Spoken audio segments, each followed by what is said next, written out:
the New World Order. Those are the roots of trouble. I imagine that right now you're feeling a bit like Alice, tumbling down the rabbit hole. Let me tell you why you're here. You're here because you know something. What you know you can't explain, but you feel it. You felt it your entire life. That there's something wrong with the world. You don't know what it is, but it's there, like a splinter in your mind, driving you mad. It is this feeling that has brought you to me. This is your last chance. After this, there is no turning back. You take the blue pill, the story ends. You wake up in your bed and believe whatever you want to believe. You take the red pill, you stay in Wonderland, and I show you how deep the rabbit hole goes. All I'm offering is the truth, nothing more.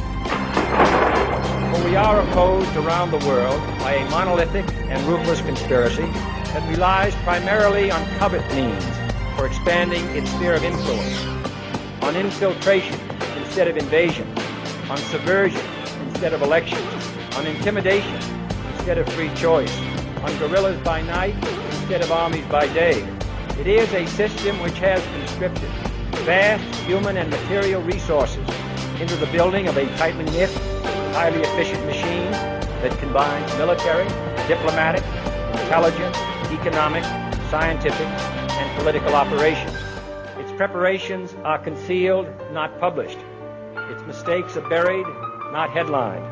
Its dissenters are silenced, not praised. No expenditure is questioned, no rumor is printed, no secret is revealed. But I am asking your help in the tremendous task of informing and alerting the American people. And now, welcome to another episode of Down the Rabbit Hole. Here's your host from federaljack.com. It's Popeye. Ladies and gentlemen, welcome to another live edition. It is June 6th, 2014. On tonight's live edition, I'm going to be getting into the attack on the U.S.S. Liberty again. And I am honored, and I mean that word, with every bone in my body. I am honored to welcome back to the broadcast tonight a very good friend of mine, a fellow veteran, and one of the survivors of the U.S.S. Liberty. And his story is one of the most powerful ones you could possibly hear because he was the most injured survivor there was. My good friend, Mr. Richard Larry Weaver. Richard, welcome back to the broadcast, brother. Thank you. I'm glad to be here.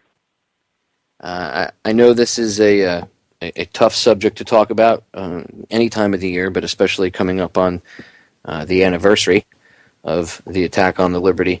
And before we get into it, I just wanted to, I know you wanted to take a minute, too, to recognize what today is, the anniversary day. I want to mention that those who know, and I'm sure there's a lot, maybe some younger that don't, that today is D-Day, and I want to send out all my appreciation for the sacrifice that those men and women made on behalf of our freedom of this nation and not only this nation but other nations, and that they laid down their lives for us. And I also want to add that the country that they were fighting for its freedom, the United States of America, was an entirely different country then. It has changed so much in so many ways, and they sure aren't all good. But I want to thank you so much and the families that lost loved ones. And I also want to throw out about my dad. He was boots on the ground in the Battle of New Guinea and the Battle of New Britain in the Pacific, and he saw his share of hell. And thank you, Dad. And thank you, Richard. Thank you for, you survived hell, and thank you for having the courage to talk about it. and scream it from the mountaintops all these years, and put up with the harassment and stuff that all you guys that survived the Liberty too. I want to give you a big thank you. You guys deserve it more than anybody. You haven't heard it enough from anybody in this country. Most people don't even know about the Liberty. A much larger portion know now than they ever did before, but still, not enough people know about the U.S.S. Liberty. I know veterans, Navy vets, never heard of it. Never, ever heard of the ship. Ever. So, thank you, and thank you for having the courage to talk about it, brother. I know it's not easy by any means. That being said, it's June. It's that time of the year, and before we get sidetracked, because I know I'm going to give the floor to Richard, and I'm going to have him tell the whole story. It's not really getting sidetracked. Before we get into it, I want to just mention that this Sunday there will be in Washington, and I have the details up on Facebook. I'll make sure I get them because we're going to get into detail about some of this stuff later on about the modern day things going on that kind of this we're going to get into the Bo Bergdahl thing, and we're going to get into the second hour, and I'm going to give out all the information for the event towards the end of the broadcast to remind everybody. But I just want to let everybody know, if you're in the D.C. area, there is an event this Sunday going on for the anniversary of the U.S.S. Liberty. So that being said, Richard, it's June 8th, 1967. We're on deck of the ship, and if I remember correctly, you were on watch. So take us to where you were and pick it up from wherever you want. Tell us your story. Okay, I was on the morning watch, which is 8 in the morning to 12 noon, and I was on the last leg of the watch. I was up on the bow as lookout, and I, noticed that, either 3 or 4 high-speed jets circling us in a very big circle, and they did that about 3 or 4 times that I saw, and then they took off, and I was still up on the bow, and then I saw this boxcar, which is sort of a weird looking plane, but it's sort of shaped like a box, and that was about half the elevation of what the jets were flying at.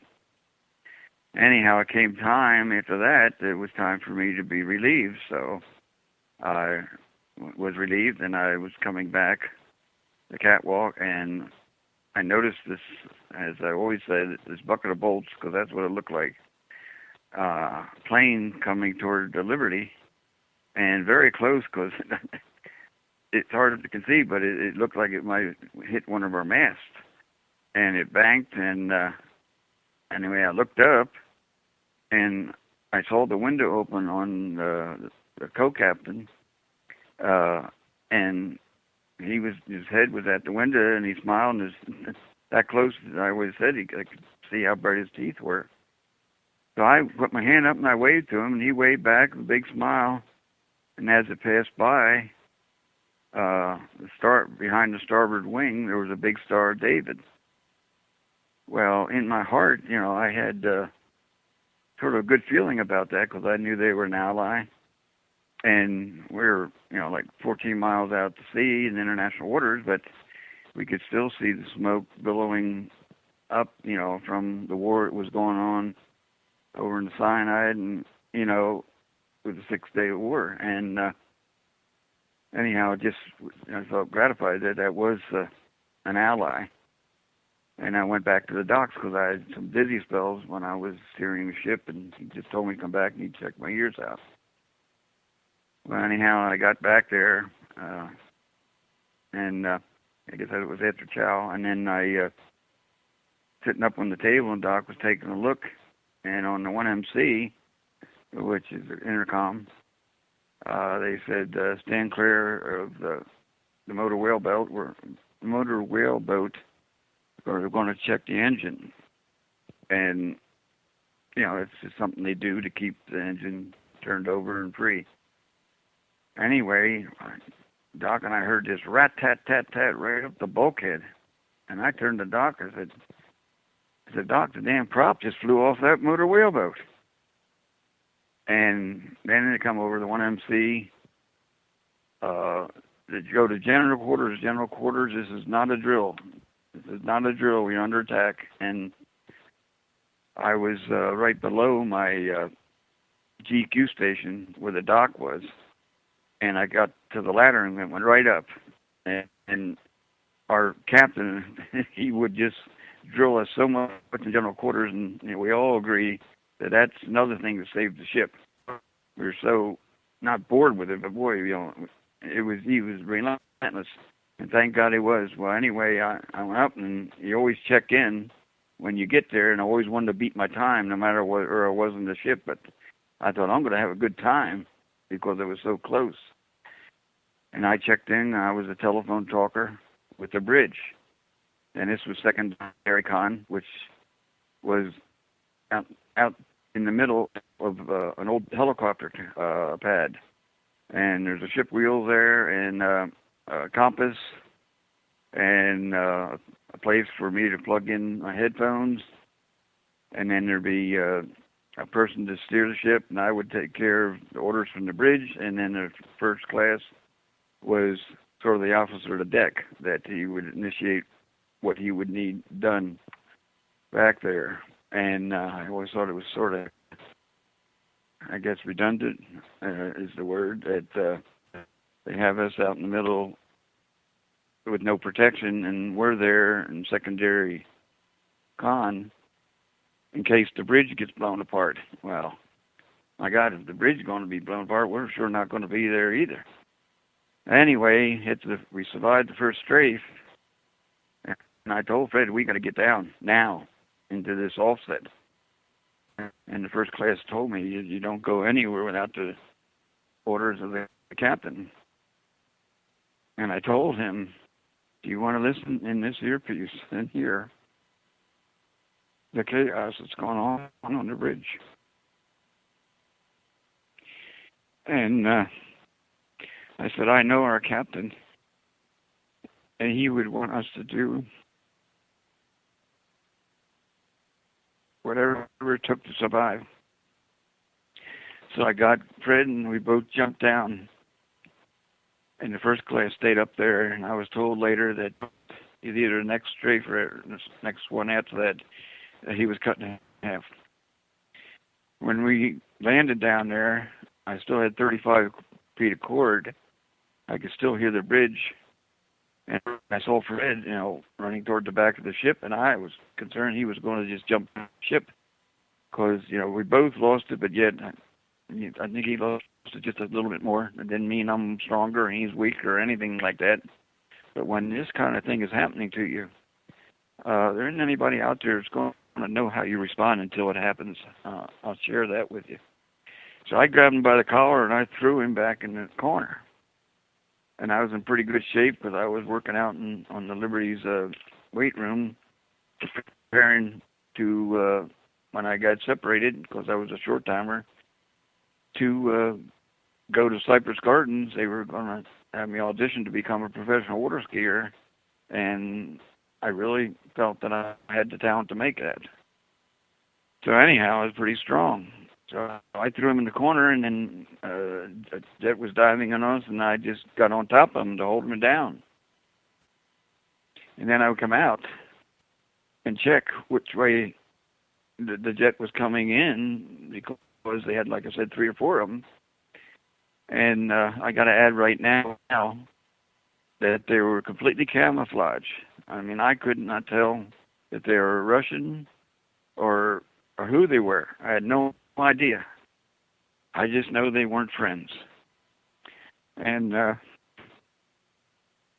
come out and check, and I would throw Fred over in the opposite corner, so we'd have the angle of the corner to help protect us, that maybe they wouldn't see us, or at least maybe not get hit by a rocket and cannon fire.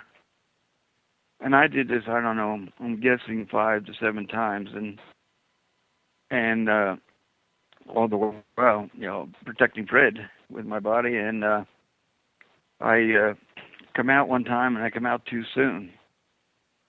Oh, I got to mention one thing.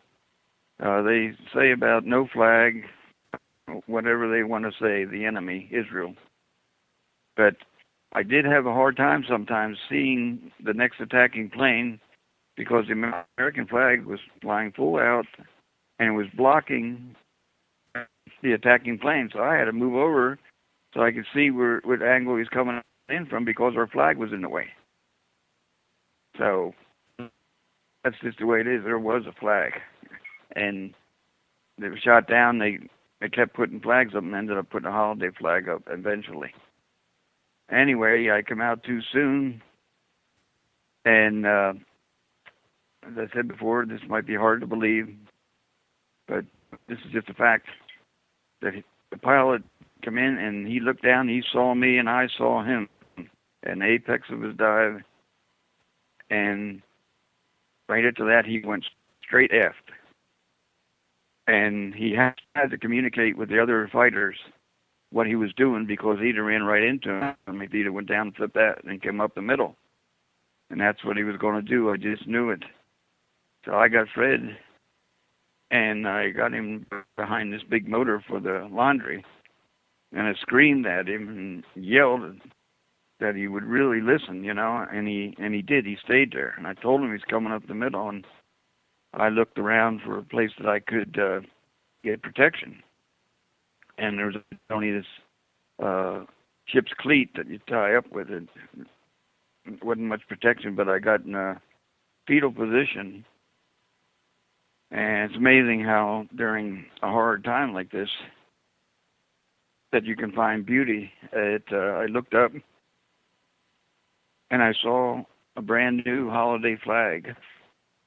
I think it's something like it was 12, 15 or something like that, 12 or 15 feet flying out. And I just for that split second, oh my God, how beautiful that is against the Mediterranean blue sky. And then I closed my eyes and waited for hell's horror.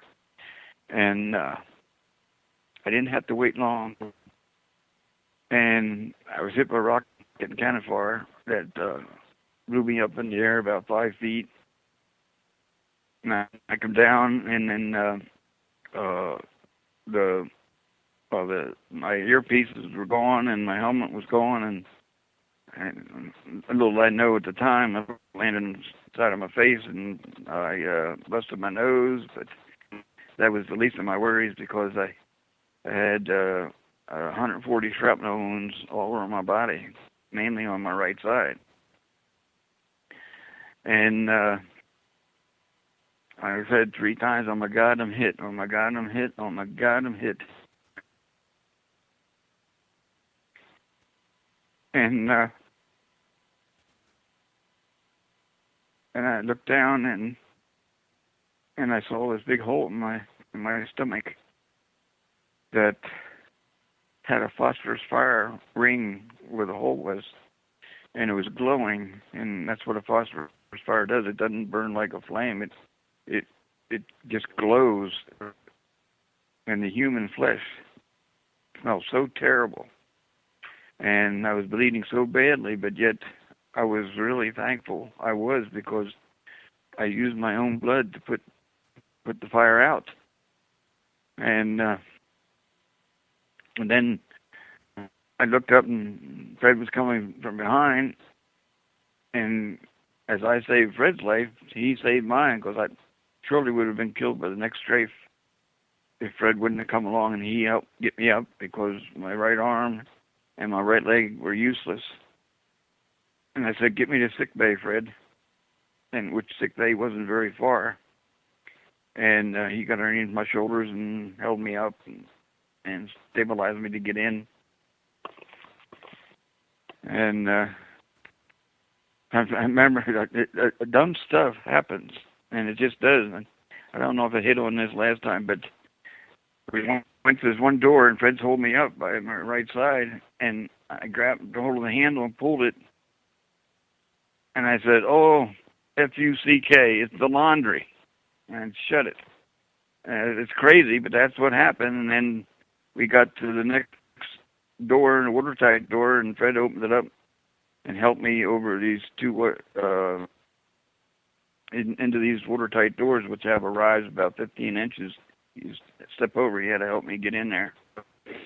And Doc Kiefer was there.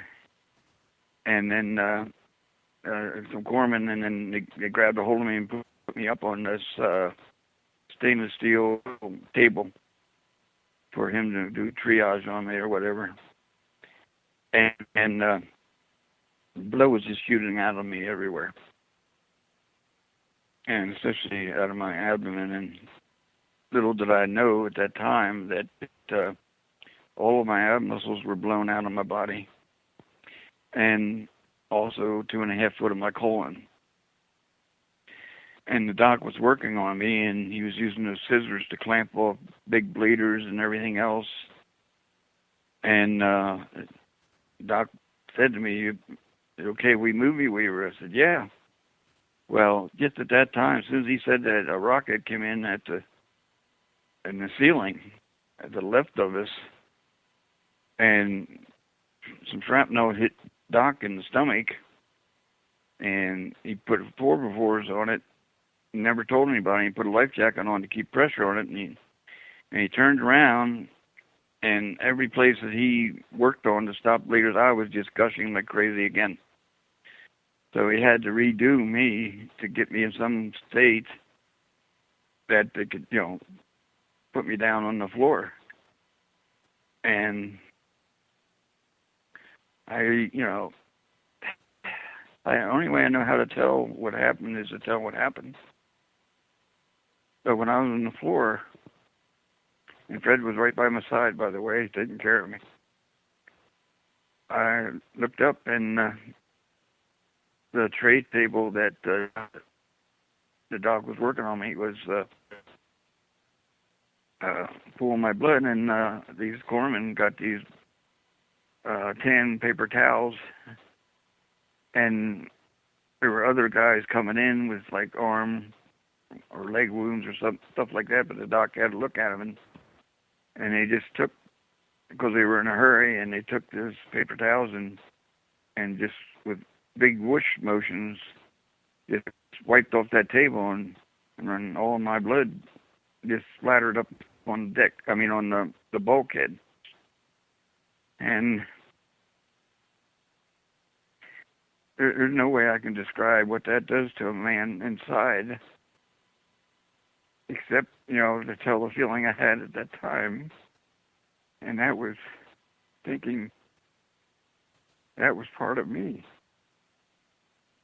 And I naturally had concerns of how much I lost or whatever. But I was very intent in staying alive. I know that. And about that time, somebody got on the 1MC and told us, stand by for a torpedo attack on the starboard side. And I told Fred, I said, get a life jacket on me. Fred, I said, now. I said, because if they call him abandoned ship, I said, I want to have a jacket. If he got one, he pulled the CO2 inflator. And when he did that, that strap that goes behind you, pulls.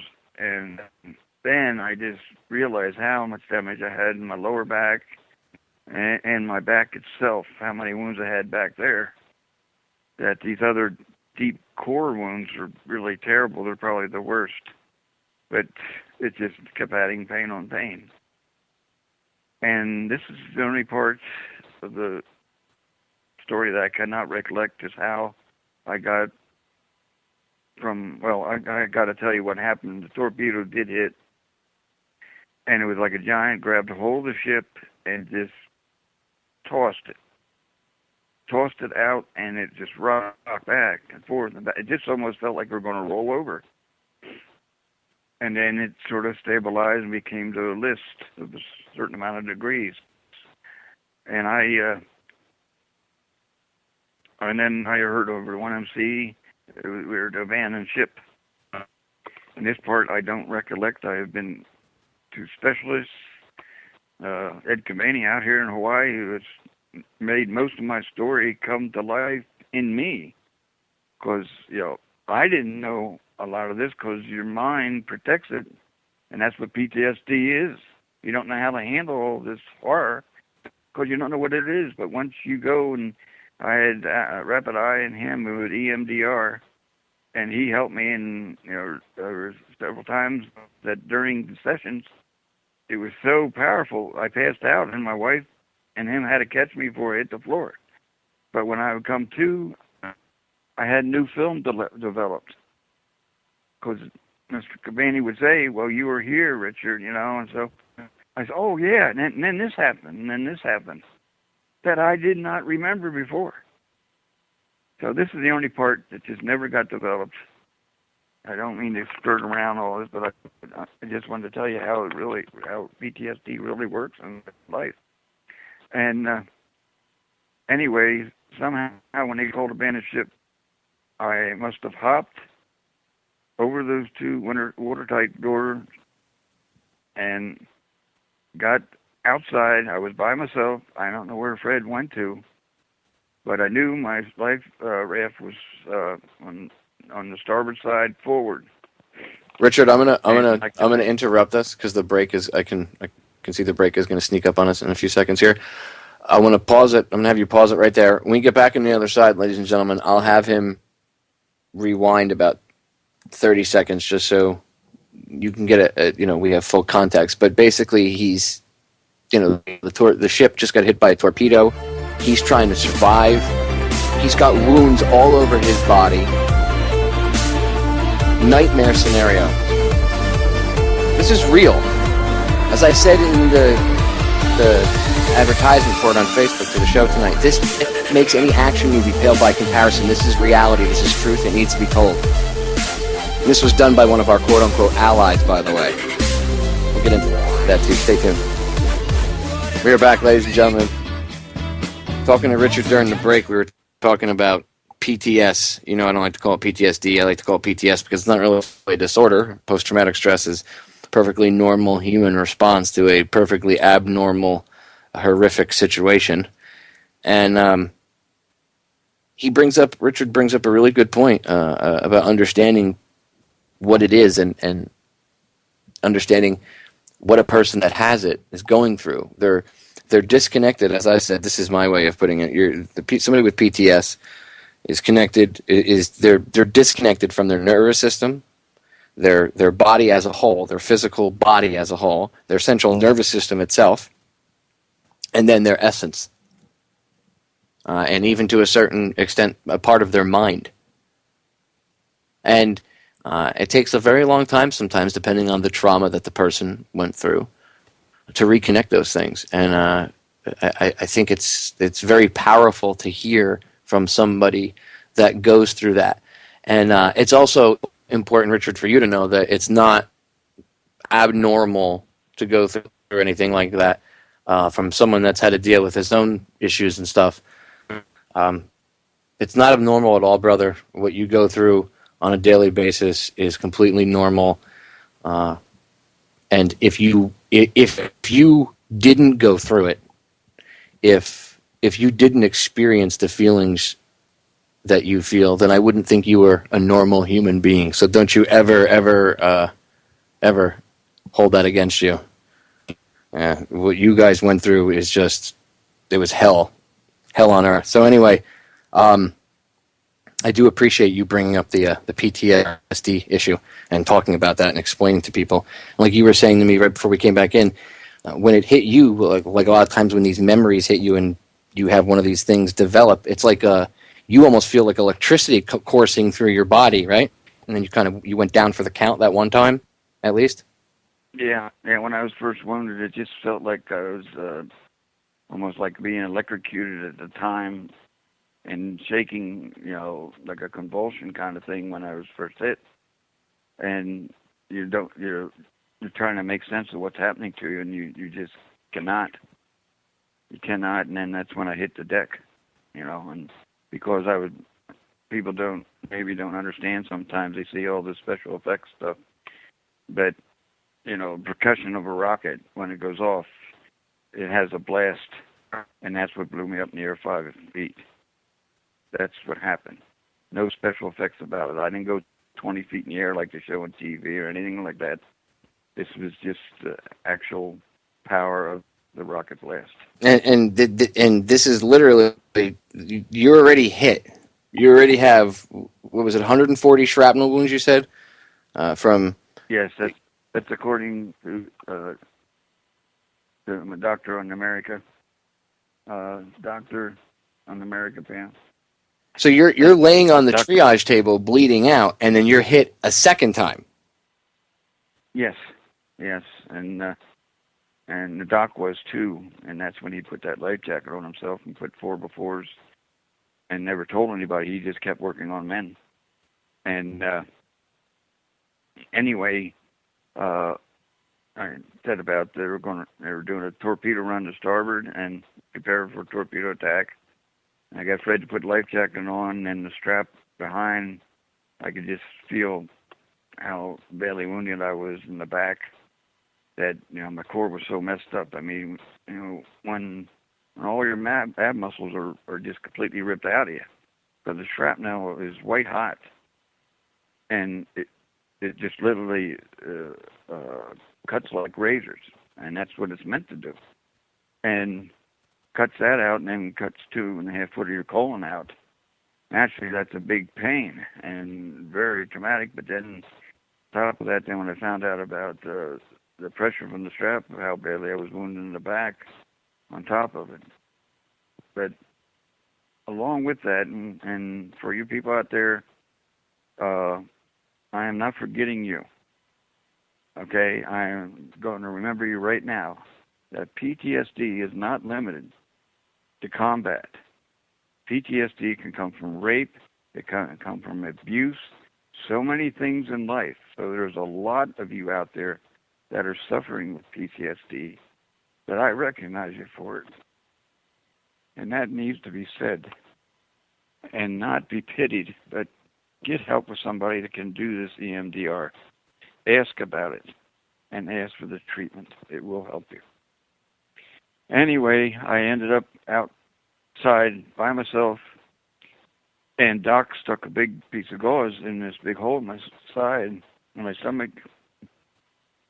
And I, just hopping, it must have come out, because I got outside and I was leaning against the rail, and like I said, my right arm was, right hand mainly, but then my arm, I wasn't any good for gripping or anything like that, and my right leg was useless. The gauze must have come out, and I had to use my elbow and put it in that hole to keep my intestines from coming out and dropping on the deck. And like I said, I only had my left leg was, the only good leg, and my left arm. And thank God I was working out. Like I said before, in the gym and that, I was strong. And I was 21. And I knew I had to get to my life raft. And I put my foot in this trough that drains away like a freshwater wash down. When you wash the ship, it channels the water to go out, drains on the side. Well, I fit my foot inside that. And there was so much human blood on the deck that I was able to pull myself and slide my foot in that blood. And I was pulling myself forward as fast as I could, naturally. It probably wasn't very fast, but as fast as I could. And the blood being the lubricant that allowed me to do that. And the torpedo boat was coming up alongside, and I could hear the cannon fire going off, and when it was hitting the bulkhead, it sounded like those big ball bearings in a pinball machine. It sounded like those hitting that bulkhead, out of a gun. And they were getting closer to me, and I was pulling as hard and fast as I could. And if you ever had one of those dreams that everything slows down and you're running and your feet are sliding and the monster's coming closer or whatever, that kind of a dream, well, that's what happened to me. You see, no matter how fast I tried to pull, it wasn't fast enough, and everything was slowed down. And then I finally got to the point that I got behind a support for the bridge. And as he went by, so he didn't get to hit me. And anyway, I had just a little bit more to go, and I was at my life raft. And during general quarters, you do it so much abandoned ship, man overboard, all the different drills you go through. That it's a tape in your mind, and you do it without thinking. That's the whole idea of those drills. And I got to my life raft, and I'm standing there holding the rail with my left arm and looking up, and it's on fire. I was out of tape. We weren't drilled, and what do you do if your life raft's on fire and it's an abandoned ship? And I was standing there, and I felt somebody's presence to my left. I didn't look over and see who it was or anything, but I was standing there. But you know how when you're standing close to somebody, you can feel them. Well, anyhow, there was incoming from a torpedo gunboat from a cannon fire. And I just knew something was coming, and you have a feeling it's coming, and I don't know how, but you do. And all of a sudden, I felt this splatter, and I didn't know if I was hit again or what, because I was bleeding so bad, and then I didn't know if I was having that much pain that I couldn't process anymore. But anyhow, when that happened, I just my left foot sort of lost its footing, and I was holding on the rail, and I hopped up, and I come down.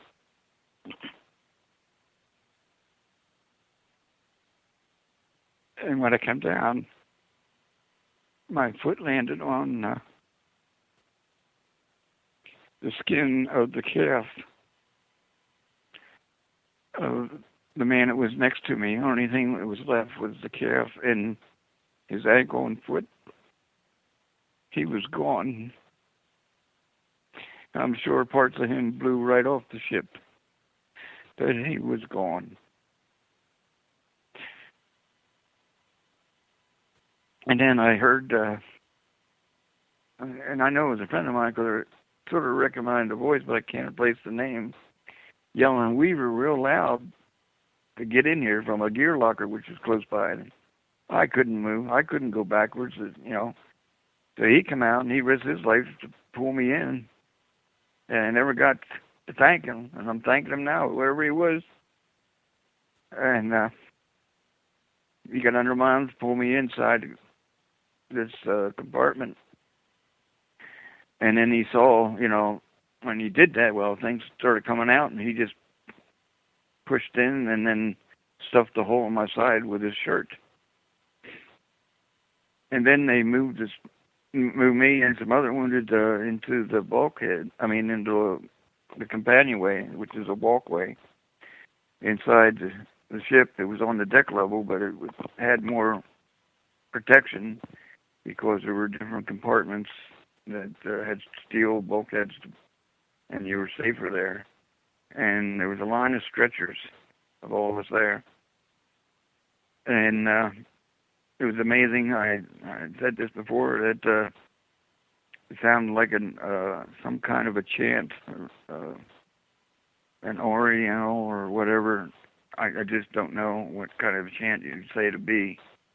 But we're all praying, and we're all praying out loud. And it sounded like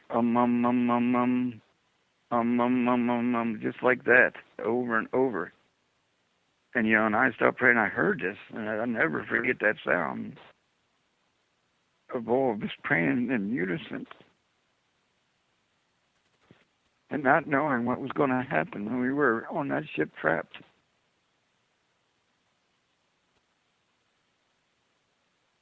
And they had me tied down in the stretcher, type of stretcher, that way you wouldn't move or roll out when they had to carry you or move you. And there's something I want to bring up later, but I'm just going to touch on it and just say it a couple times, and then I'll bring it back in. No man left behind. No man left behind. No man left behind. And Washington deserted us that day and every day since. And they speak on the Hill how America works, that they don't leave anybody in the battlefield. no man left behind. Anyway, I'll get back to that later, but anyway, they started moving us down to the med sticks, and the doc was going all around. He was just overwhelmed. Corpsmen were doing whatever they could, and some men, were there, and good friends of mine, actually. That was their last minutes of life. A good friend of mine, Ronald Kukul, was stating about going around and doing what he could do to help. And just how that sight was welded in his brain all these years. And some of the men that he talked to, that were the last words they heard was coming from him. Every man on that ship has PTSD to a limit that it's hard to explain. And anyway, they were hitting me with battle dressing morphine, which is a paste. They shoot in your leg in a big muscle. And I had 3 or 4 inside of 12 hours. And because different corpsmen and then somebody else would come and give me one, and it's hard to lose count. I mean, it's easy to lose count, but it's a wonder I didn't die from that, because that would be a morphine overdose.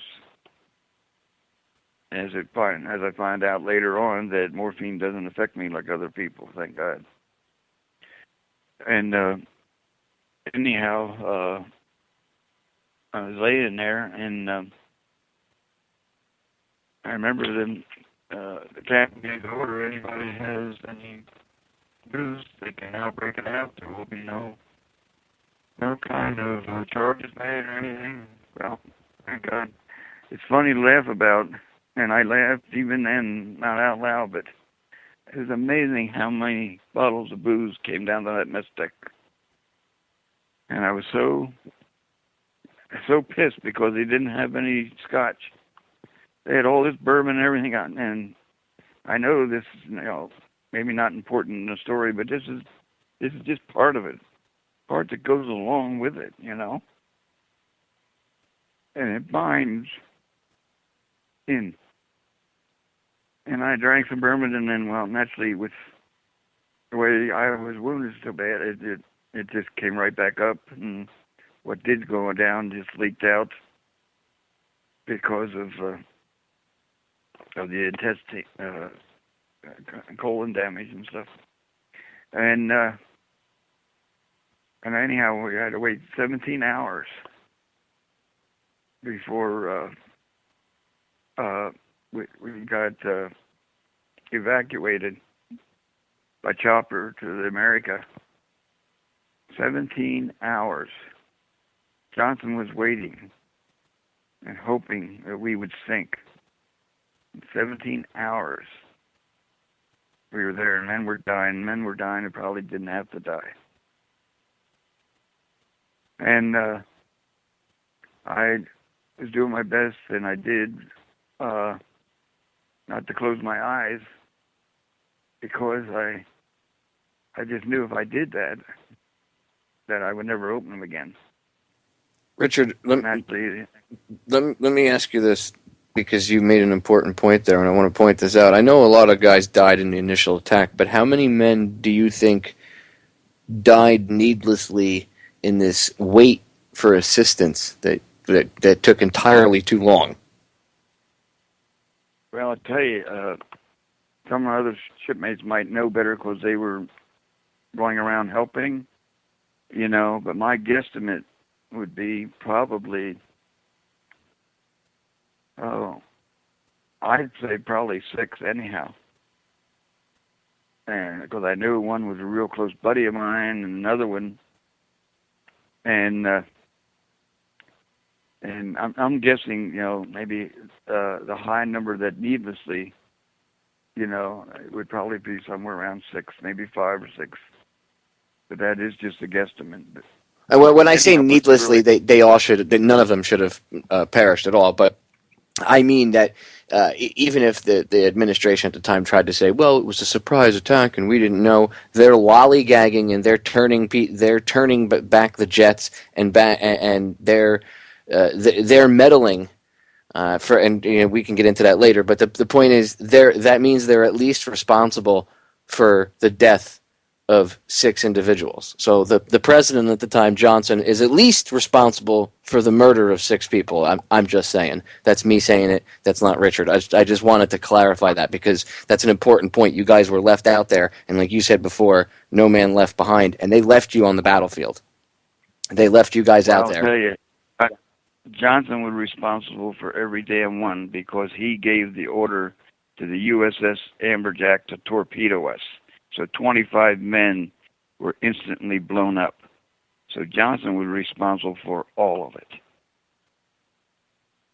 Period. And I wanted to, we're going to get into the Amberjack as well, because we touched on it a little bit the last time, but I wanted to give you as much time as you want to talk about that as well, because that's apparently well, I mean, I could understand why. It's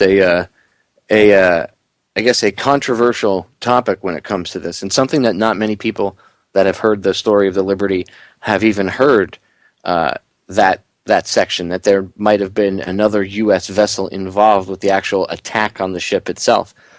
We have about 5 minutes before we go to break, so do you want to expand on the Amberjack a little bit?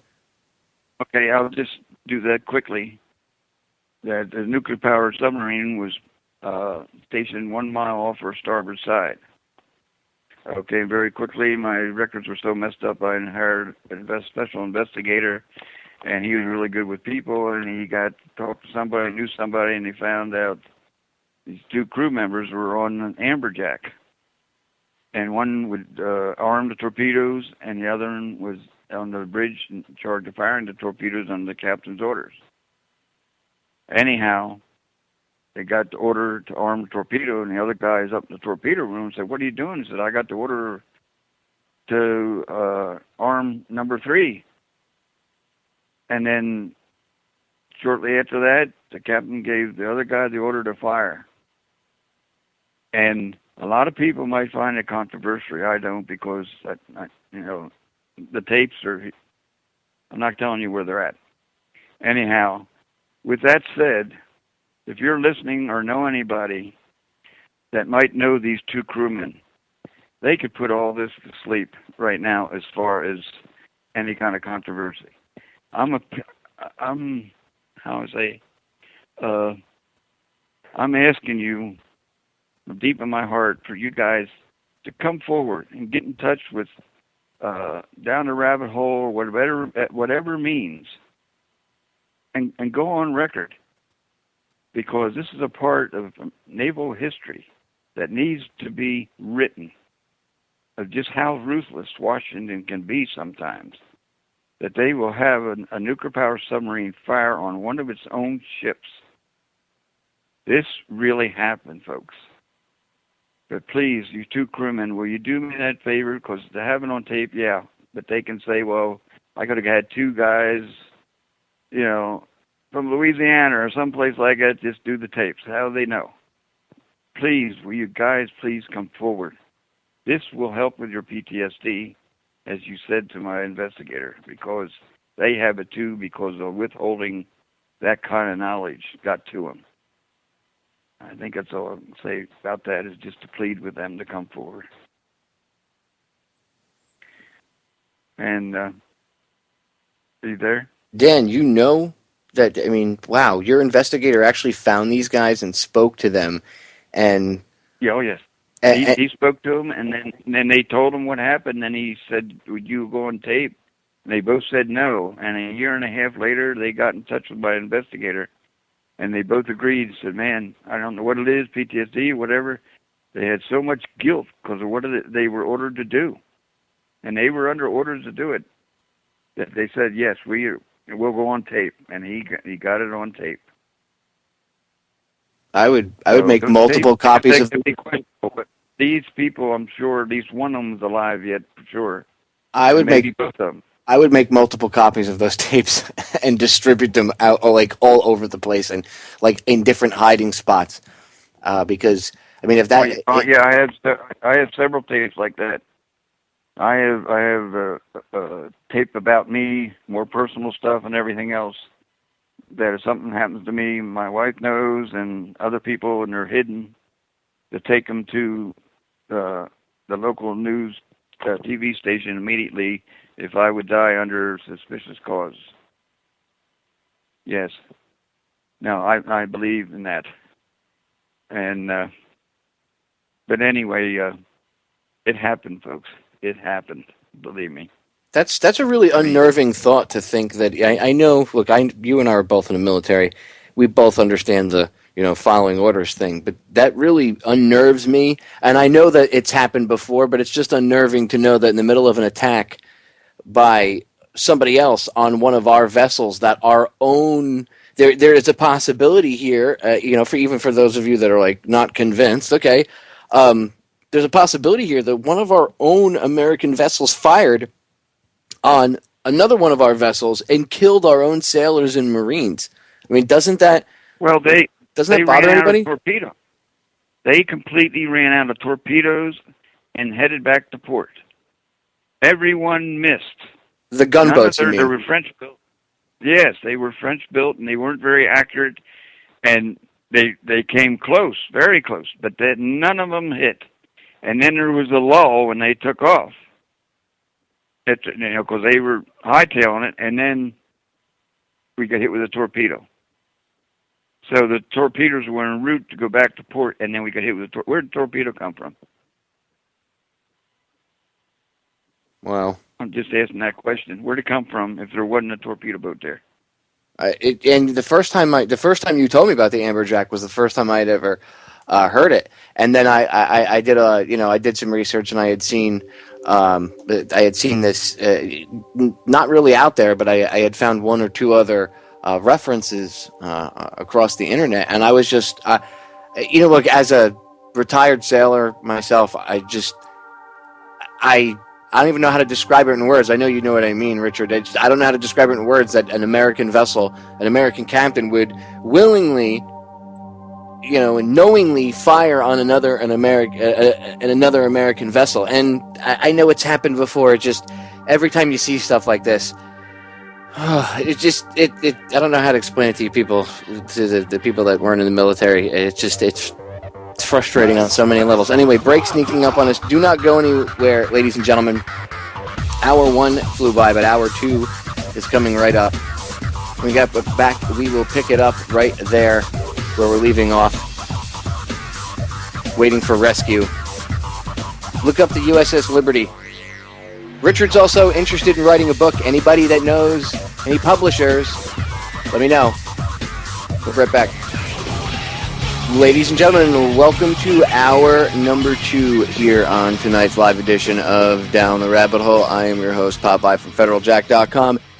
It's June 6th, 2014, and tonight I am joined by my good friend, my brother sailor, brother veteran, Richard Larry Weaver, survivor of the attack on the U.S.S. Liberty. If you do not know about the U.S.S. Liberty, ladies and gentlemen, a quick and simple search of the ship's name, U.S.S. Liberty, will bring up a ton of links. I urge you to do your research. This is very real. This ship was attacked, and these men were left and abandoned. Like Richard said earlier, no man left behind. This was a post, by the way, and we're going to get into this later, but every time he posted it on Facebook, Facebook is literally blocking the posts of. And we're going to get into that a little bit later, and we're going to, we're going to touch on the whole thing about no man left behind, and actually he's got something to read about it, and I'm going to give him some time to read that. But I want to get right back into it where we were because we got cut off. So he was discussing that, they were left behind by LBJ, and the rescue planes that were called back, and they waited, I believe it was another 17 hours for rescue. How How many sailors, Marines needlessly perished because they were waiting for help? Even if it was one. And none of them should have perished at all. None of them. Not one of them. And remember, this was supposedly one of our allies that attacked us, the nation state of Israel. You heard Richard say in the beginning, the first segment, that when they first saw the Israeli jets, or they first saw the jets, and they were able to tell that one of them was Israeli. They were happy because they oh, okay, it's a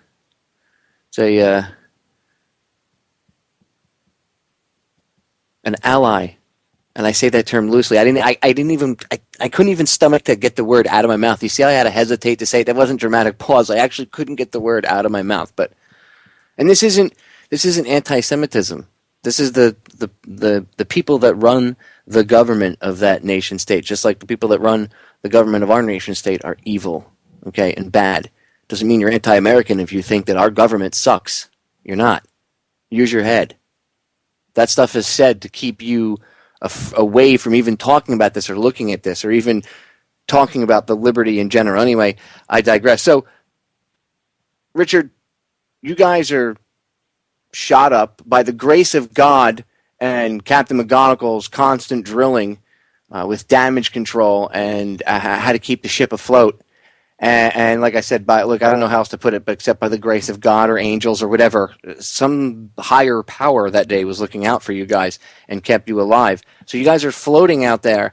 It was 17 hours, correct? You were waiting for rescue after the attack? Yes, but something I wanted to touch on when you said how could a president fire on his own American ship? In my opinion, very easily. Because June 8th, 1967, we had no ally. Israel was not our ally. It was the attacking enemy. Washington was not our ally. They called back planes, jet planes, fighter planes, on the way to help us. And then the U.S.S. Saratoga relaunched another squadron. And those planes were also called back and let us sit there. And the attack of the U.S.S. Liberty, I don't know if I mentioned, lasted just about as long as the attack on Pearl Harbor. We had no allies that day. We still don't have Washington as an ally because we have lost, or so far, our constitutional right to testify on our own behalf. They take the word of Israel that was the enemy. I don't care if they call them ally or what. They were the enemy. When you're on deck or in a ship or whatever, and you're sort of trapped out in the water, and somebody's shooting torpedoes at you and napalm and everything else, I don't care what country they're from, they are the enemy. And if you're on that ship with me, you're going to agree, yeah, they're the enemy. But Washington, to call them back, that didn't work. The Liberty was still afloat. They ran out of torpedoes. Now you're heading back. Nothing worked. I can understand easily.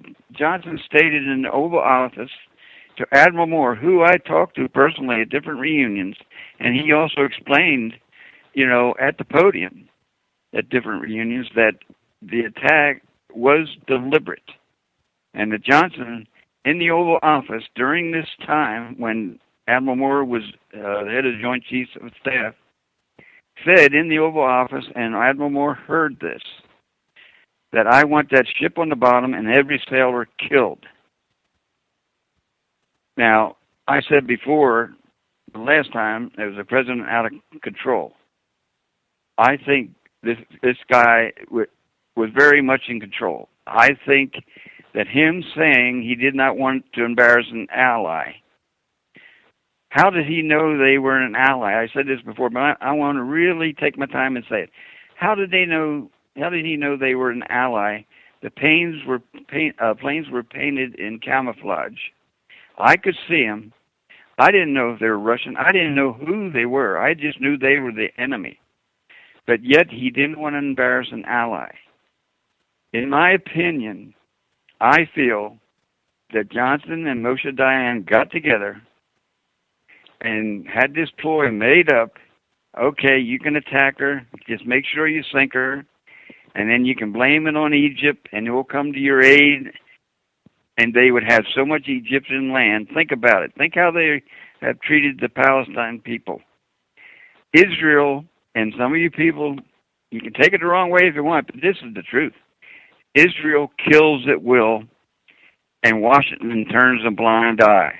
If there was ever any other country that was doing the carnage to another people, their houses, their land, killing babies, killing children, anywhere else in the world, the United States would be outraged. But it happens almost every day, and Israel keeps killing. And what do you hear in the media? Nothing. It's not allowed to be reported. So yeah, I can see why Johnson did it. It's mainly because the crew of the U.S.S. Liberty sets the milestone as far as the saying of "Don't give up the ship."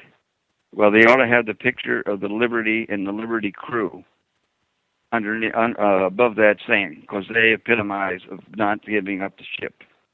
And another thing with that said, the U.S.S. Liberty was a turn of the tide in American history and naval history, that when Israel found out that they could get away with murdering basically defenseless sailors, and Washington would believe them and not give us a chance to testify, Israel knew they had Washington in their back pockets, and they still do. And that's why the lobbyists and everything else, it gets very, very political that I'm not familiar with, but I know how it doesn't work today, because the country my dad helped defend doesn't exist anymore. So just remember, that was a turning point in history, and there's a whole lot that went on with 9/11. They're going to keep finding out, and I'm not going into that, but I tell you, folks, June the 8th, 1967, eventually will be a landmark as far as that sort of the demise of what this country used to be. So I'm going to say about that. And well, since we're already on the subject of why LBJ would have torpedoed the ship, why do you think Israel attacked? Why? Why do they attack the Palestinians? All a question of land. They're only as big as New Jersey, my God. And, they have, 36 or 40 nuclear weapons? Now, they don't tell or let any inspectors in, and they're our ally? Come on, not to figure out they want more land and more water or whatever else. It's just that simple. And control of oil in the Mideast, there's so much that goes on that is hidden from us. But I'm tired of this being hidden from us. We deserve our day to testify under oath and get, I don't know if I should bring this up now about No Man Left Behind or not. I don't know. Well, let me ask you this, and then we can get into that. Let me ask you this. Do you think, because I asked Ernie this last week, but I want your opinion on this, and I already know, but for the benefit of the newer listeners, why do you think, well, let me rephrase this. Do you think it's true that you were attacked by Israel, perhaps because you, being the ship that you guys were, could have intercepted communications, like the walkie-talkie communications, and you guys might have picked up on the fact that they were committing war crimes with Egyptian soldiers, captured Egyptian soldiers? Is that a possibility? One of the reasons, do you think, that they could have attacked you? I wasn't in communication. That is a possibility, but they committed war crimes against the U.S.S. Liberty by machine gunning lifeboats that did get in the water. They committed war crimes there. In fact, the U.S.S. Liberty Association filed war crimes and jumped through every legal hoop in Washington, and ended up they couldn't find paperwork or something. That's some lame excuse. that it never came to be. So, yeah, I agree with that. But you got to remember the other side of it. Why would Johnson say he didn't want to embarrass an ally? Why would he know they were Israeli? Why would he know that? And something else I'm going to throw in there that a lot of people don't know this, but my investigator found out somehow, and it did come out in the media for a short bit and then it died off, that he found out that Russia had 3 ships in sort of the northern eastern Mediterranean sitting there and watching all this. Fact is, in that 17 hours, we were waiting, a Russian ship come up and offered help. And the captain said, "Thank you, but no thank you." That was the Liberty was offered help by a Russian ship before our own ships, because Johnson was waiting for it to sink. But anyway, Russia had 3 ships. They were all armed with nuclear warheads, and it was said that if the United States were to come around and started to help Israel invade Egypt, there would be no more Israel. They were going to wipe it off the map with their small nuclear weapons. That was going to be the fact, and that would have been World War III. In my opinion, that is exactly what happened, and according to my investigator, the facts that he found out that they, yes, in fact, were on duty there. There's so much. Again, I had heard the story of the Liberty, the Israelis attacking it, but until I had gotten a chance to talk to you, I never even would have thought that there would have been an American vessel involved in this whole fray. I mean, I know that Johnson wanted the ship to go to the bottom because he, quote unquote, didn't want to embarrass an ally. But again, like you said, how did he know it was an ally if it was a surprise attack and they didn't know about? You know what I mean? So it's just. Wow. But does it surprise me that they would sacrifice our own men? No. I mean, they do this constantly. Look what they did on 9/11 with the civilians then. They killed over 3,000 people. They don't care. The ends justify the means, right? Well, they threatened the crewmen. If they talked about it to anybody with prison or worse. And I didn't get my threat because I wasn't on the ship, because I was getting operations and fly hopping on the way back to Philadelphia. I was in Philadelphia, and I was getting out of intensive care and still fighting for my life at that time, because these were very intense operations.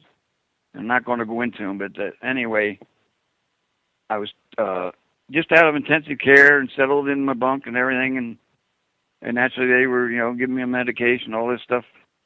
And then the corpsman come over and said, "An admiral wants to see you downstairs." First thing I said was, "What the hell did I do?" And then they had the bottles and stuff. They didn't have the plastic bags back then.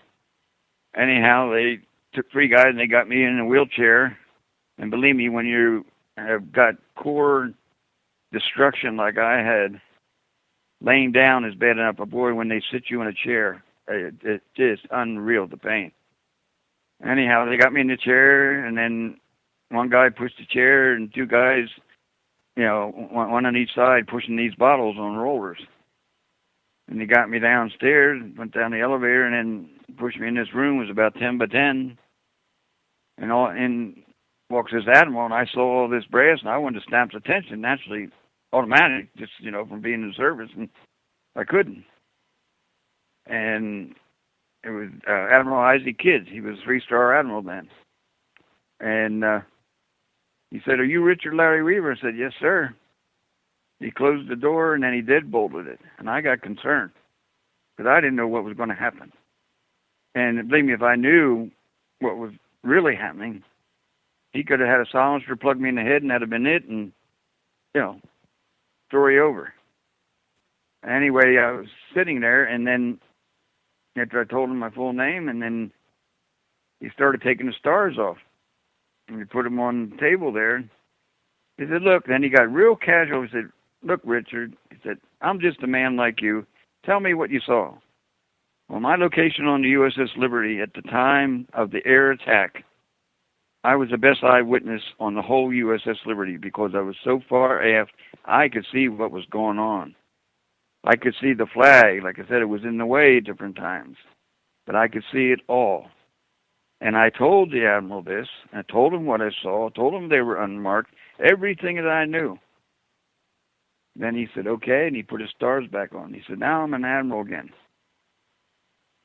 And that's when he threatened me. And he walked out. And I thought, my God, I'm all screwed up for my country. And he sort of treated me like a criminal. I was wondering what's up with that. And he made a special trip out of his day, a 3-star Admiral, to come and see me. And from that moment on, I know a red flag was raised against my name. As far as I got a regular separation, they lied and said I had a physical at the Navy Yard that I never had, and the physical stated that I was in good health for duty. My records at the Philadelphia Naval Hospital, I had to stay something like 14 extra days or something like that because I wasn't physically well enough to be separated. And the doctors there, I have it right in my den, wrote in there that Richard received extensive nerve damage in the right side of his body and his back, and loss of use of the right hand and muscular loss in the right leg. You know, a lot of detailed stuff they went into, and they said the total of his disabilities we won't know until he gets further tests later. That's what it read. And the other one that they made up and fraudulently put in my record, you know, said that I was ready for duty. I got back to Lancaster, PA, where I was born and raised. 2 weeks I was supposed to report for reserve duty because I went immediate active duty. And I went in, and Commander Doherty was there and shook his hand. And when I shake hands, I can only shake with my thumb and my index finger. And he just sort of grabbed my hand and looked at it. And he said, I said, sir, I'm here to report for my reserve time.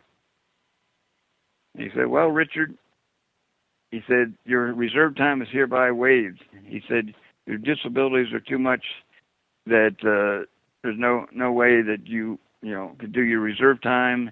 And if you had any thoughts of making the Navy a career, that's hereby waived too. You can't do that.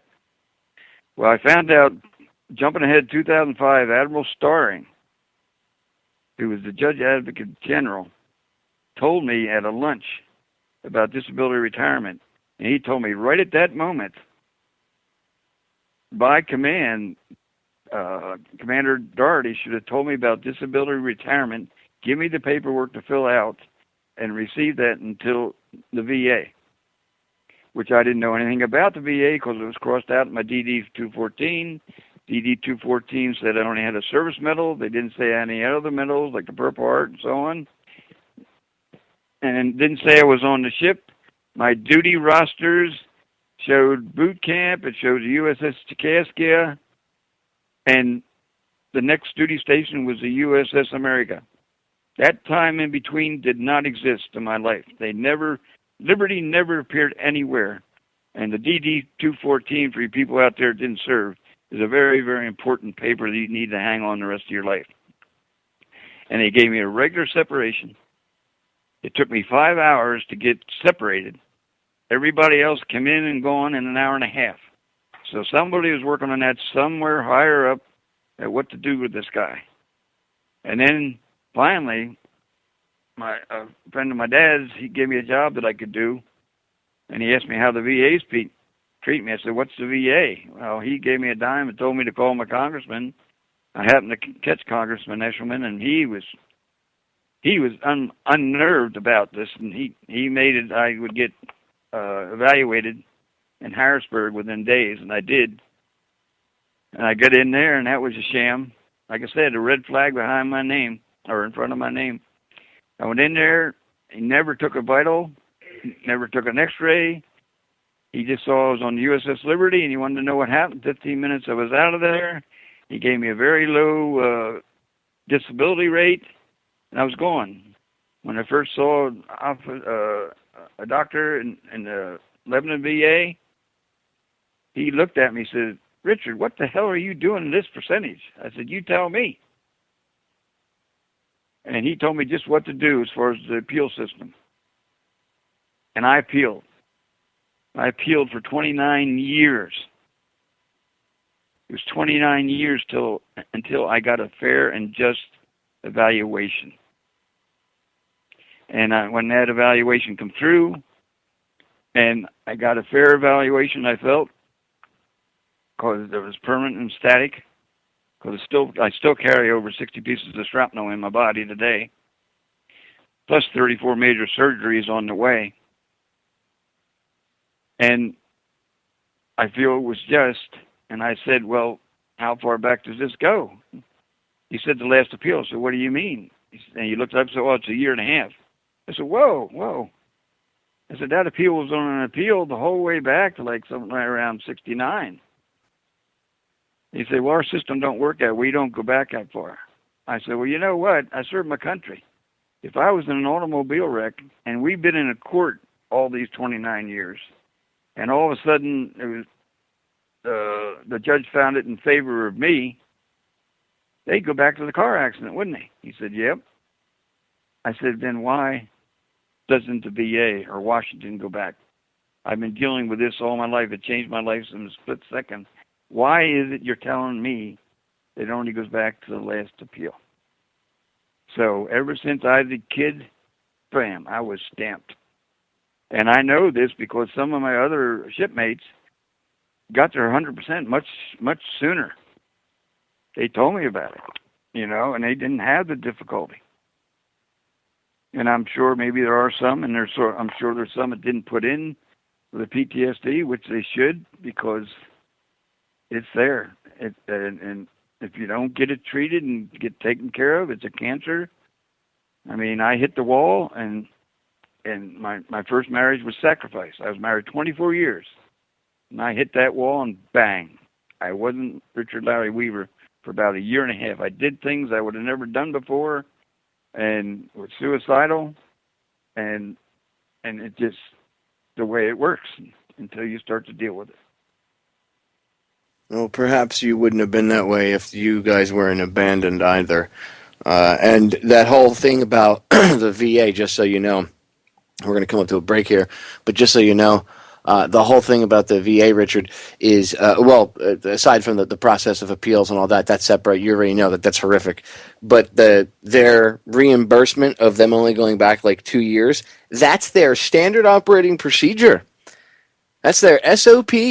They only go back 2 years. So if you put in a claim and they drag it out for 20 years and the guy was homeless for 10 years because of whatever, it does not matter to them.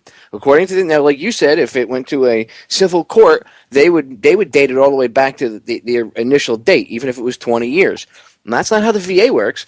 Even if they drag it out 20, 30 years, they only date it back 2 years. Do you get any retro type of payment? So that's another way that they kill veterans. Okay? Another wait list, if you will. I told you all on multiple shows already about the VA. This is an ongoing problem. So they'll drag Richard's case out for over 30 years, almost 30 years, and then they only go back a year and a half. Really nice. Way to take care of our veterans. Real nice. Stay tuned. We are back, ladies and gentlemen. Final segment with my guest tonight, Richard Larry Weaver. And before we get into the next part of the broadcast, which we're going to talk about, his this piece that he keeps posting on Facebook, and Facebook literally keeps censoring it, because I was on Facebook last night with him for like an hour trying to see this thing, and they were literally blocking it, and I'm now seeing other people experiencing the same thing again, so Facebook must be up to their antics. But before we even we get into that, I want to do something. I promised Richard I would do this, and I did this the last time I had him on. And it's been hectic because he had some I believe he had a couple surgeries since the last time, so it's he had to recover from that, and I've had 10 in the past 4.5 years myself, so I know how it feels to be going from one to the other. It really knocks the crap out of you. But when he was on the last time, we put out this call for anybody that knows any publishers, anybody that's maybe a writer, would like to, sit down and kind of work with him on doing a type of biography, getting his story. He wants to put his story into print, not just some ebook, type it up and make a PDF, Popeye. No, he wants to get a printed book of his story out there. And it's really hard to get this printed because unless it's an independent publishing house, nobody really wants to touch this because, it talks bad of Israel and, you can't do that. And besides, all of the media, the big publishing houses are controlled anyway. So he has to go to somebody small, but he needs somebody to help him write it. So, it could be presented to Trine Day or one of these other little publishing houses, Skyhorse Publishing, whoever. But in order to even get it to there, he needs someone to help him write it. So I'm going to let Larry give you his whatever contact information he wants to give you, like an email or whatever's the best way for you to get in touch with him, okay, or however he feels comfortable. But I want you to contact him, however, even if he wants you to go through me. I don't have a problem with that, but it's up to him, not me. I want you to be able to help him. So if there's anybody out there that can write, anybody that's an author, whatever, please contact him because this story needs to get out. Richard's story needs to be told. We need to tell the world about the story of the U.S.S. Liberty, and I'm pretty sure that you're going to be hard-pressed to find any action movie or any novel that could elicit the emotions of listening to what Richard went through. The incoming fire, the rockets, what he witnessed. And this is important that we get this down on paper. So I urge from the bottom of my heart, okay, and this is very sincere, not just because Richard's a friend of mine, but because he's a fellow sailor and a veteran and someone I respect, and I'm honored to have him on my broadcast.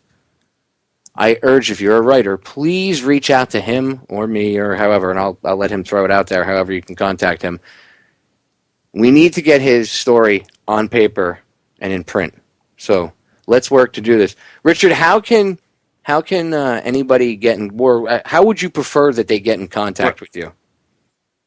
Well, the last time they got in contact with you and you screened for me, and that was great. And what happened is I had like 6 or 8 people call and leave a message and everything, contact them. And then, I was going to get to them and I forgot. And I went back and they were all dropped off of my message, computer message thing somehow. They were all either dropped off or somehow maybe somebody in DC hit a button and just erased them. I don't know. But I would be sure to check, write them down whenever I would get them. If you would screen them, I'd appreciate that. And if somebody from England, I think that would be the best place because it would probably be easier to get everything done that way than all the bureaucracy that floats around and is controlled by Washington and Israel. You got to just put the truth right out there. What I'll do is I'll throw my email out there. Too much to cover. There's just too much to cover. There's too many side stories, like I said before. There's too many side stories, and that just sort of become the roots that support the whole tree of the story. Well, that's why you need a book. That's why you need a book, because you could actually break each one of those side stories, the roots, into a little, a paragraph, or a chapter of its own, so that people could read it and understand it. And then, whoever the publisher could, the editor could put it together in an understandable format or whatever. But, if you want to go through me like we did the last time, that's fine. Anybody that wants to help Richard out, email me. I'll give you the full email. Okay, you ready? This is the full email. The word contact, the full word spelled out, contact, and then DTRH@yahoo.com. So the full word, contact, DTRH@yahoo.com. I'll say it one more time really slow because for some reason people seem to have an issue with this email, and I don't know why. I tried to make it as simple as I possibly could. Contact, spell the full word out, DTRH@yahoo.com.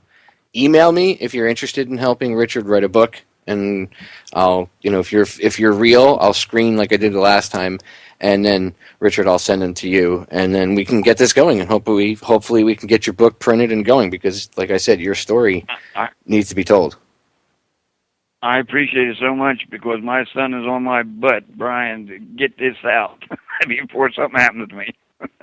He said my life, he said, would be an inspiration to a lot of people, and coming from him, that means a lot to me.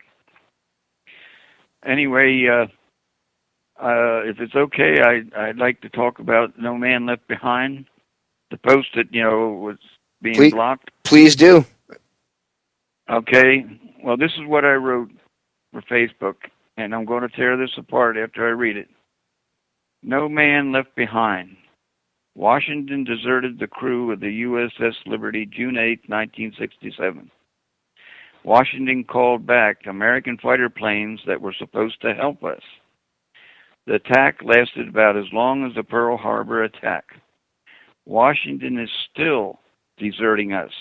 No man left behind. Obama, step up and right this terrible wrong and let the crew of the U.S.S. Liberty testify what really happened June 8, 1967. We were threatened with prison or worse if we talked. President Obama, don't you desert the crew of the U.S.S. Liberty too. No man left behind. Washington took the word of the enemy, Israel. No man left behind. Richard Larry Weaver, DAV, combat wounded survivor of the U.S.S. Liberty. Now, what I want to hit on here is the length that Washington went to get this guy out of the hands of the Taliban. I guess that's who it was. And the risk there were some lives lost before, which is ironic. You don't hear them mentioned or honored. But anyway, Washington embraced them at the White House. The father got hugged, the mother got hugged, and were embraced, and they were so thankful. And this is one person. I'm not making light of one person. When does the U.S. Liberty get embraced by Washington by saying, yes, let these men testify? The truth is the truth, no matter who an ally is or isn't. And the reaction or whatever happens because of this is because this truth has been snuffed out so long. And I know Israel doesn't want this done, and they'll do everything they can to stop it. That's my opinion of it. But I feel we, as veterans and combat wounded veterans, we deserve the right to testify. That to just put a stop to the idea of listening to the enemy. And as I explained before, anybody that's coming at you with rocket and cannon fire and torpedoes or whatever, they are your enemy. So I asked, President Obama not to desert the crew of the U.S.S. Liberty too. I mean, if you're going all this length to get this one guy out, why in the hell don't we mean something? Washington has ignored us for 47 years. I mean, he ignored us. We're men too, and we have feelings too in our families, and the ones who were murdered. Kids come up to me and they want to know what their daddy was like. These are all people.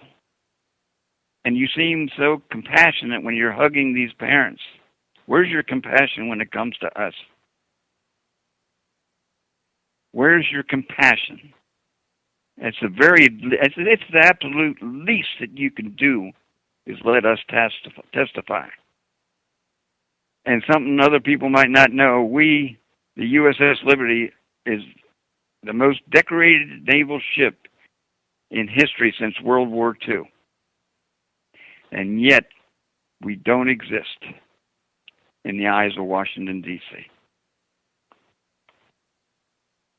Think about that for a second. I want the listeners to think about what Richard just said. The most decorated ship for, a single engagement or whatever they would call it.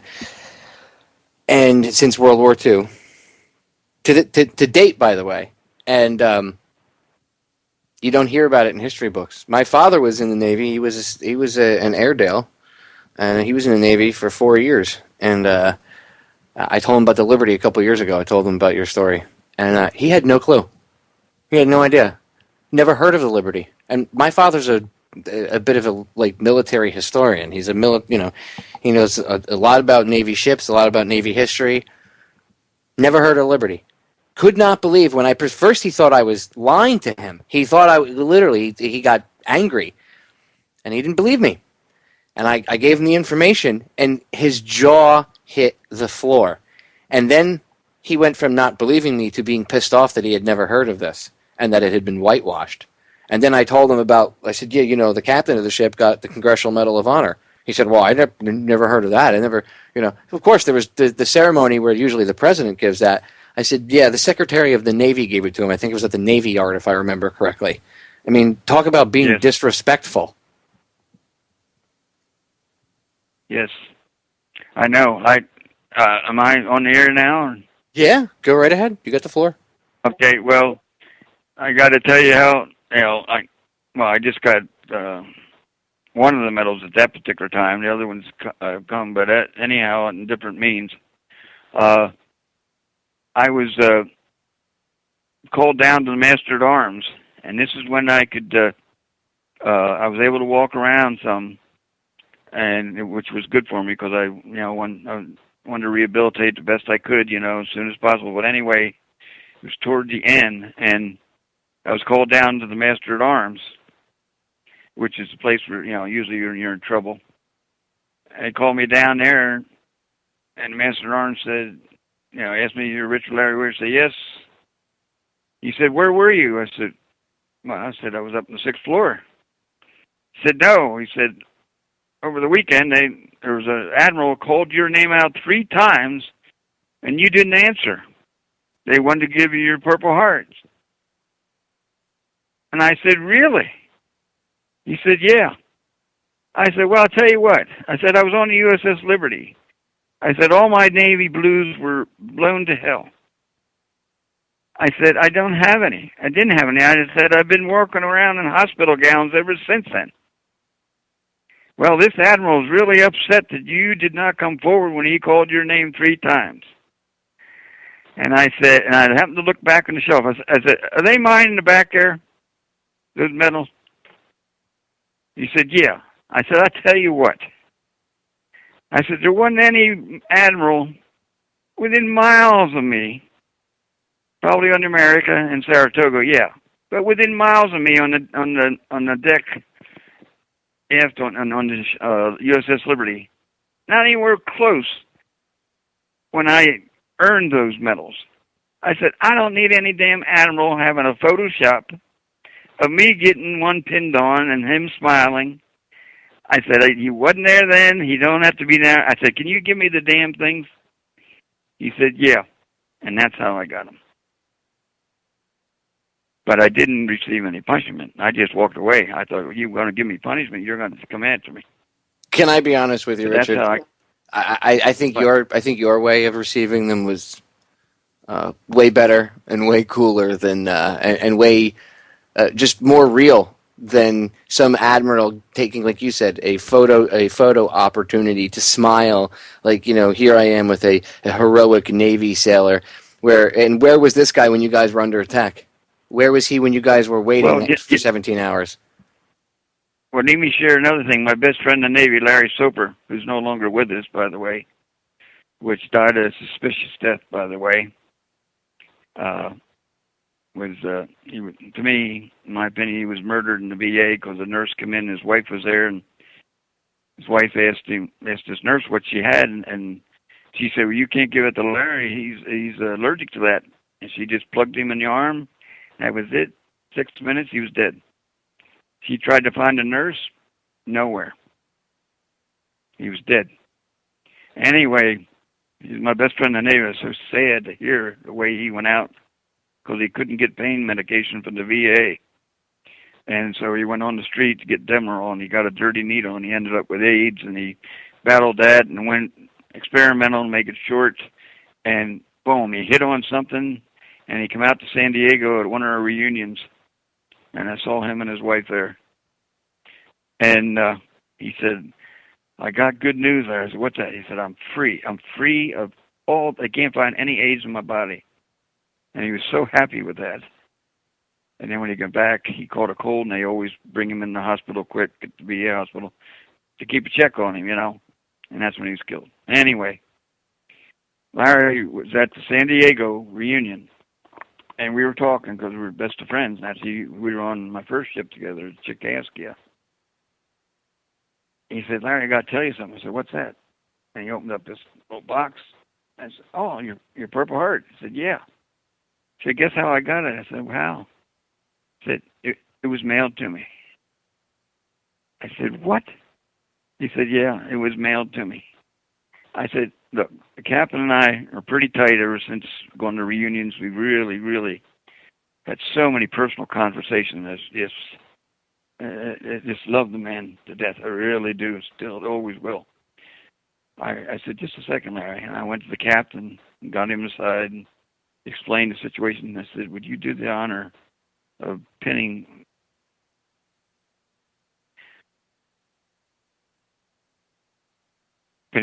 Larry's Purple Heart on him?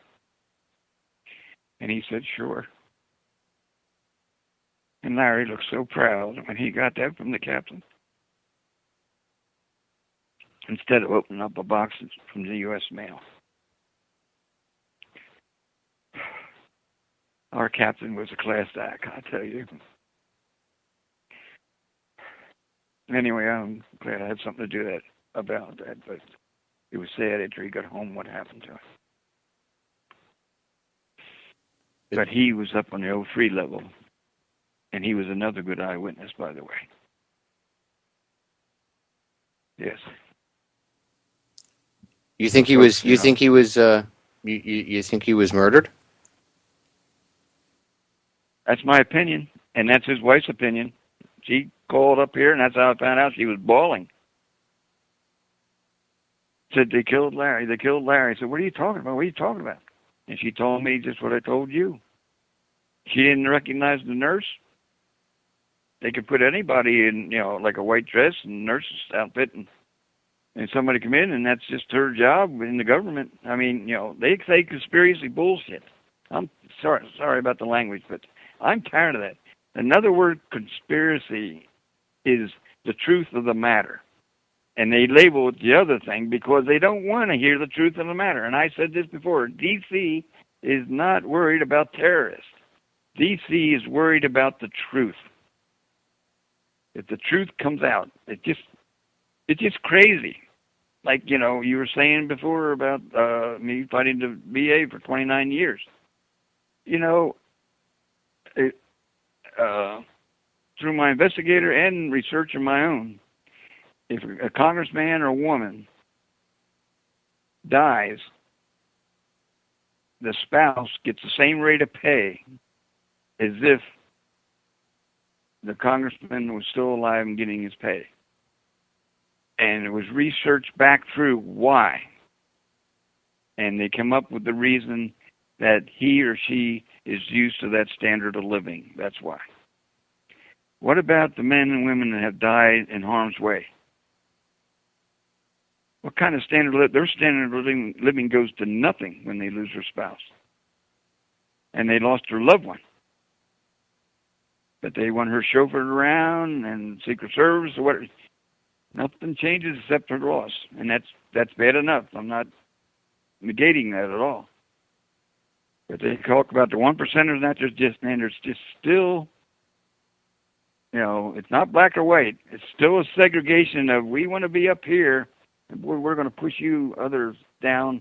You be the supporting group that makes everything nice for us. You fight our wars and everything else, but we want the limousines. We deserve that because we're in office.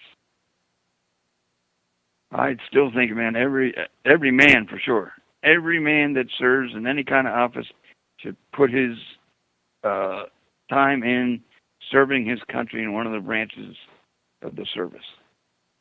Then he might have an idea how to do the right thing. Yeah, and they might not be so quick to send young men off to fight and die for lies. Oh, yes. And I know this might sound funny to some people, but this is a scenario, and this is how I believe in my heart. So I'm allowed to share that. That if we had an all-women Congress and Senate and a woman president, because women carry life in their bodies and give life, they have that compassion for life. I bet you that that our government was run like that from the time of after our forefathers, I bet we wouldn't have been in 1/10 of the wars that we have been in, because like it or not, and it happens, some men are not as bad as others, but boy, ego. Man has an ego, and he will sacrifice thousands for him to look good. And that's just a fact, where a woman has the compassion. How much compassion do you think Johnson had about Vietnam and the liberty? How much do you think? Well, from what I know, he had none. That's why I'm appealing to Obama to not to desert the crew now. He has a chance to make history and help us. Somebody got to start it. We have tried every route that we know of. So if they're going to do this for one man, Obama, you got to do it for the U.S.S. Liberty. And I think petitions or whatever it takes, if this nation gets behind us and makes this happen, it's going to happen for a lot of other people in different ways that aren't being heard too. A way to actually at least throw this in their face, because I doubt they'll ever really deal with this officially, but I know there's that official White House petition page where I think it's if you get over 100,000 signatures, they have to deal with it. That's the thing that whatever the rule or whatever the hell it is or whatever they said. If it gets over 100,000 signatures, they'll at least address it. So we should try to force the issue and make them address the issue of the U.S.S. Liberty, just to see what they'll say. I know that they're not going to come out and be like, we're going to investigate this. I mean, I trust me. I don't hold any hope that will happen, but it would force them to publicly say the word U.S.S. Liberty on air. They'd be forced to say the ship's name. And just saying the ship's name, like Ernie said last week, they don't even say the name doesn't even get uttered. Not even in renaming new vessels, because then it might bring up the history of the other ships before it. And oh my God, what happened to the other USS Liberty? Oh, it got attacked by Israel. Oh, what? Why did it get attacked by Israel? Oh, wait, there was a whitewash and a cover-up? What? People got killed and died? And then they might look into your story and hear what you have to say about the Amberjack. They might listen to what Ernie has to say and all the other survivors. They might read the books. Oh, you can't have that. You can't have that. You can't have that, Richard. So but the petition, is supposed to be addressed. I agree, but I wasn't part of it. But the Liberty Association officers did a wonderful job of the logistics and everything having to do with the war crimes, and followed it to a T. And when you do charges like that, that is supposed to be I think congressionally pursued by law, and I think I'm right on that. And what happens when we don't have paperwork? We don't know where, And I'm pretty sure Ernie agreed with it that they offered up the paperwork that the masters or whatever that they kept. But they're going to close the door on you. What do you do when they don't own up to what is maybe already in law? yeah, they are not above the law, but yet they operate that way. Yeah, no, well, they abusing it and acting like you're above the law and not facing any repercussions is pretty much just like being above the law. Richard, we're out of time. Thank you so much again. Let me say one more thing. Can I say one more thing? Go ahead. We got about 30 seconds. It's my quote, and I don't care what they say. I said that the boys behind the Beltway is the biggest legal mafia operating in the world today. And all you got to do is think how a mafia works, and then look at how our government works. Exactly the same. You got the soldiers, the whole bit on up. That's all I have to say about that. Thanks for the time. And America, get angry. Get angry. Don't get placid about it because it doesn't affect you. Because it... Richard, I got to cut you off because we're about to literally run out of time. Thank you so much. He's right, ladies and gentlemen. Get angry. Get pissed off. Do research. Look up the U.S.S. Liberty. Look up all the books. Authors. Email me. Help me write Richard's story.